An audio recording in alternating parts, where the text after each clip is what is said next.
Good afternoon and welcome to NYFP. This afternoon I'm joined by Stephen Guilfoyle of Meridian Equity Partners. Hi Steve, thanks for joining me today. Hi Remy, glad to be here.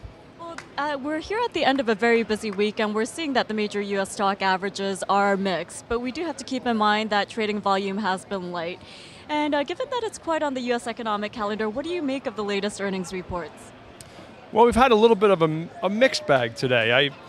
McDonald's was very good. Caterpillar was very bad. So we've run into resistance on the S&P 500 here in the high 1340s. A lot of people are looking at 1350. The most optimistic I see resistance a lot higher than that.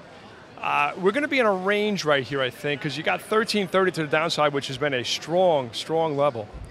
As for the earnings overall, probably a little better than expected, but it's a tough egg to crack right now as far as what we're looking at. And everything's going to really depend on the government more than earnings right now as far as the compromise coming out of Congress. Well, as we head into next week, all eyes will continue to be on D.C. and any developments or progress regarding raising the U.S. debt ceiling. But do you think there could be a possible chance of an extension? And what is your take on how this could affect the overall market? Well, I do believe they are going to come to some kind of compromise, even though the Gang of Six deal seems to have fallen through. But they do have a few days left, and I find it very hard to believe that they wouldn't come to some kind of compromise. If they don't, well, then we're going to head into a recession almost immediately. Okay, Steve, well, now that we've covered that, we have more earnings reports coming out next week, as well as key housing data, including new home sales as well as pending home sales. But the end of next week brings GDP figures for the U.S. How do you think that will come in, and do you think that will affect the market, if at all?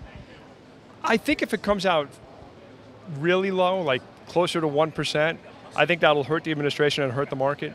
I guess they're probably looking for a number around 2%. I would like to wait and see what happens there. Okay, Steve, last but not least, before we wrap it up and head into the weekend, what are some trends that you have been keeping your eyes on in terms of the overall market? Well, I was watching gold, because gold really seemed to have found a resistance level at 1600 with the trading, with the currencies and the deal coming out of Europe and the deal coming out of the U.S., the possible deal, I should say. But it's over 1600 today, gold. Gold, now there's a little uncertainty now that they didn't reach that deal they were talking about. All of a sudden, and the selling of the Asian currencies this morning, I see gold rising above 1600. If gold gets off to the races, who knows? Because that's an emotional driven product. There's no revenue, there's no book value, there's no dividend. So that's strictly supply and demand. So that's something to watch for me right now. Okay, Steve, well, thank you so much for your time today and have a great weekend. Oh, you're welcome.